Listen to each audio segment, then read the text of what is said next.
My name is Geo Neptune. My traditional name, Niskabizuin, translates to two medicine beings stand together as one.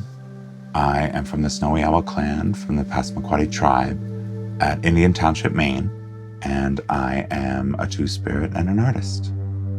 I do a whole lot of things in ways that maybe people don't expect. I've been a basket maker since I was 4 years old. I learned under my grandmother, Neptune Parker, who was a master basket maker of the Passamaquoddy tribe. The work, the labor that actually comes in is in the material harvesting. Our material is brown ash, otherwise known as black ash, from the black ash tree, which is an indigenous tree to North America, to Turtle Island. In our creation story, Galuskab created us from the brown ash tree. As Wabanaki people, we not only have that deep ancestral and spiritual connection to the material that we use when we are making baskets, there is that innate creator energy of taking the material that we were created from, giving it a piece of our spirit so that it can take physical form and live life on its own.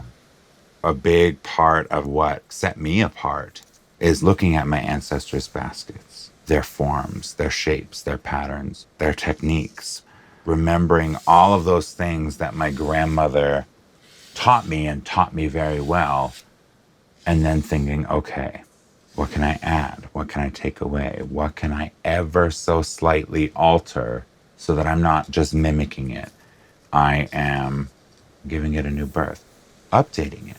Almost an imagination, like, where would Wabanaki art be if we hadn't lost 500 years of it? How can I take these things that are clearly Wabanaki, but also make them distinctly Geo?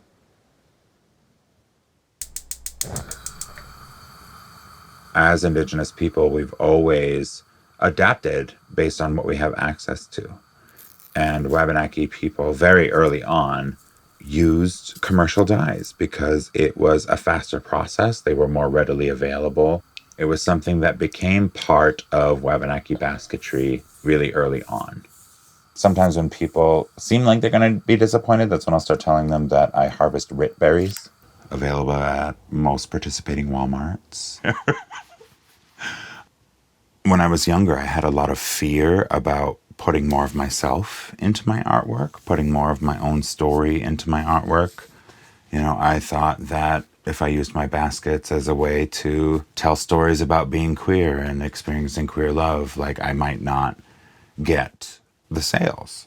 You know, our baskets were very much, especially now in Wabanaki culture, were very much part of this economic system and how we survived in it. So when we take that risk, like, it weighs on us even more to make something that we want to make.